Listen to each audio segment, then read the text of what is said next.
We just got back from Cuba and we had a really great family time there. And in this video I want to tell you some important things that you have to know before booking vacation in Cuba from Canada. Are you gonna drink a beer or what? So we just got back from our family vacation in Cuba and we had a great time there. But some of our friends weren't so lucky. So here are things you have to know before going on vacation to Cuba. We were staying in a resort on Coco Island. It is a great place with white sand, beaches and beautiful turquoise water. So the first thing you have to know before going to Cuba is you have to choose the resort carefully. Resorts on Cuba are not luxury in general, and there are good and bad resorts. Our resort was far from excellent, but it wasn't bad also. By quality I can compare it to a motel in Canada. But the amenities and the food were pretty good. We had a good selection of food in the buffet. At the same time we heard that in resorts close by the situation was different and not so good. Second thing, you have to know your priorities. Cuba is well known for its beautiful white sand beaches and great sea. So you have to know your priorities before booking a tour. If you are looking for a great hotel, service, food, Cuba might not be for you. But if your priorities is to spend most of the time on the beach and ocean, Cuba shines there.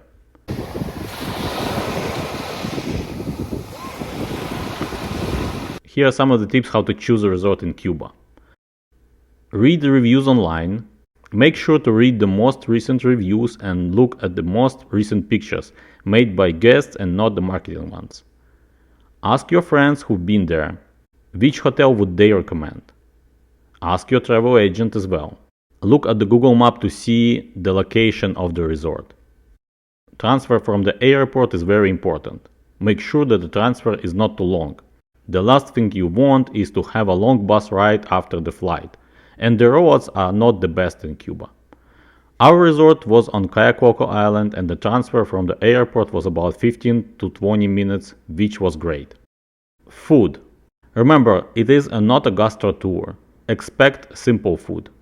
Don't expect to see junk food or many sauces there. No ketchup.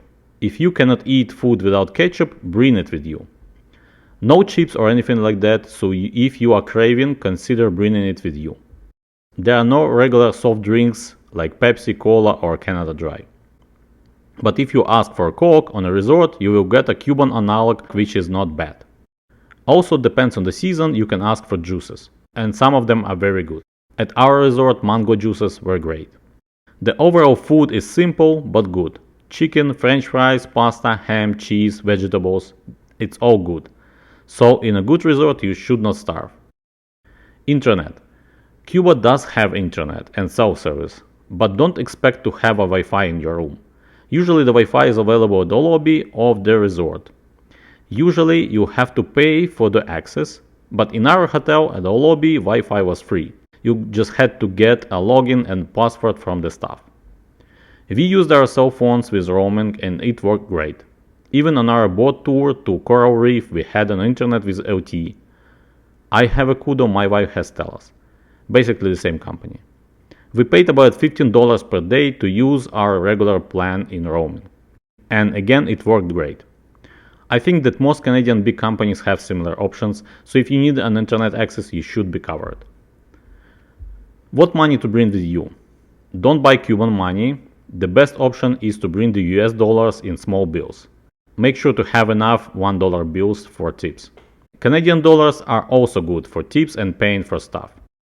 If you have only Canadian dollars, you also should be fine. Credit cards like Visa and MasterCard works in stores and resorts, but don't expect to have Tap or Apple Pay. If you will want to be burned by the hot Cuban sun, make sure to have a lot of sunscreen with you. When I say a lot, I mean a lot. There is a good chance you will be using a couple of times every day. So make sure you have enough to last for all the vacation duration. There could be a lot of mosquitoes in Cuba, so make sure you have your nights and mornings covered with good mosquito repellents. Otherwise your sunrises and sunsets could be spoiled. So here are some of the tips for you before booking a vacation in Cuba. We were pleased with our experience and we definitely will be going back. Let me know what you think about these tips. What would you suggest to people who want to go to Cuba on vacation? Please leave your comments down below. Stay tuned for more our videos about vacation in Cuba. We will share our experience with you, what we liked, what we disliked, what our resort looked like, what our room looked like. Thank you for watching. If you liked the video, give it a thumbs up. Don't forget to subscribe. I will see you next time. Bye now and take care. Come here. Thank you so much.